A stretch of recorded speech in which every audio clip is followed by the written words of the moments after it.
Jeff, we have to explain the financial implications when someone pays cash for their home. In exploring this idea, we need you to really think deeper financially than maybe you ever had to before. Yeah, when something is outside the box, then you have two options. You either kick it to the curb or you get a bigger box. We're asking you to get a bigger box, but let us prove to you why. The lessons of lost opportunity costs, liquidity, use, and control, and the rule of 72 must be applied to your thinking. If you're not familiar with the rule of 72, it's pretty simple. It's just math. If you get a 7.2% rate of return, then your money will double in 10 years. If you get a 10% rate of return, then your money will double every 7.2 years. That's all it means. Most people think that they will save interest by selecting a shorter loan period like a 15-year mortgage.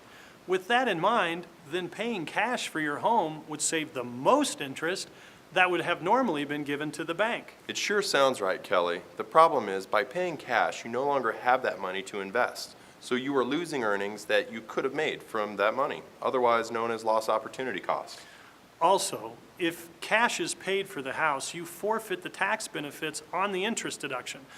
By using the tax deduction, you can recapture dollars, which you couldn't do had you paid cash. However, it doesn't make sense to pay $10 in interest just to save $3 in taxes. For sure, Kelly.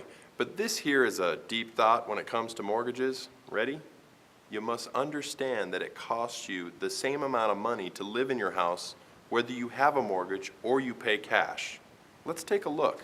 If you have a mortgage of $150,000 at 7% for 30 years, the monthly payment would be $997. If the monthly payment was invested for 30 years at 7%, it would equal $1,217,475.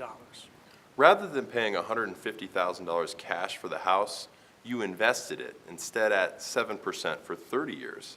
Keep in mind, there are gurus on cable TV that say you can average 8 to 12%, so this shouldn't be hard, right? It would grow to $1,217,475. Presto, it's the same number, Kelly. Both of these scenarios are examples of transfers. Whether you paid cash for your home or are making payments through a mortgage, it is costing you money. The difference is that in the case of the 30-year mortgage at 7%, the mortgage would yield about $60,000 in tax savings in that 30-year period for someone in a 30% tax bracket. But the mortgage calculation doesn't end there. Not even close. There's also opportunity cost on that 60 grand. You see, this is exactly what we mean when we say our goal is to recapture some of your wealth transfers. Get ready for more financial caffeine. It's coming. Income planning. Effective, efficient strategies for both the accumulation and distribution phases without the downside risk. It's what you need and deserve.